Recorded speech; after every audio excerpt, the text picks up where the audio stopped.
Sa muli ngang pagbabalik ni Jackson Hayes sa lineup ng Los Angeles Lakers mga idol, abay ganda nga kagad ng kanyang naging performance dahil sa kanyang energy, efforts at presence inside the paint ay hirap nga sina Kevin Durant at ang buong Phoenix Suns napigilan ang starting center sa kanyang naging opensa at napaka-imposible nga raw bantayan ni Luka Doncic dahil nga raw sa pagbabalik ng kanilang starting center na si Jackson Hayes. Pero bago yan mga idol, ibinalita nga ni Shams Charania na isang NBA insider at good news nga dahil nag-uumpisa ng araw si LeBron James ngayong araw para sa kanyang on-court workouts since ng kanyang groin injury at expected pa nga mga idol na isang linggo pa nga raw na hindi nga makakapaglaro si LeBron James.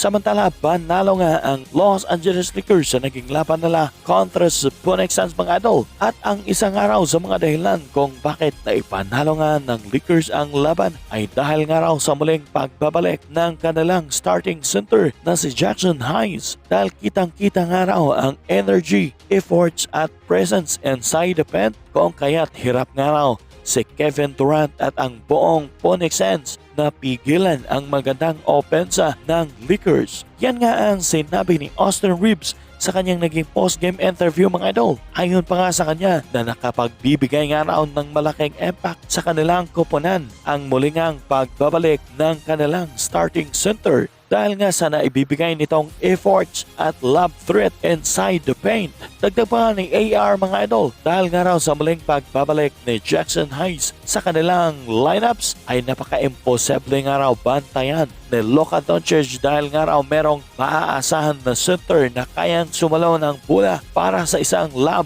threat. At kitang-kita naman mga idol na hirap ngang bantayan ng Phoenix Suns sa Luka Doncic kahit na dinodouble team nga ito dahil meron ngang isang center na magaling sa pick and roll at kayang sumalaw ng bola para sa isang lob pass. At heto nga mga idol, silipin natin ang ginawa ni Jackson Hayes kung saan kitang-kita nga ang laking impact niya inside the paint. Dito nga sa first quarter, gumawa nga sila ng pick and roll ni Luka at kitang-kita nga na dinodouble team si Luka Doncic pero andyan nga si Jackson Hayes sa ilalim mga idol para nga mapasahan ng bola. At dito naman, inulit lang naman nila ang pick and roll pero this time, si Austin Reeves at Jackson Hayes naman mga idol. At kita nga na kahit si Kevin Durant ay hindi nga kayang pigilan si Jackson Hayes at pasok na naman yan mga idol. At dito nga rin mga idol, inulit naman nila ni Luka Doncic at Jackson Hayes ang kanilang pick and roll. At ganda nga ng naging pasa ni Luka sa kanya sa ilalim at pontos na naman yan na may kasamang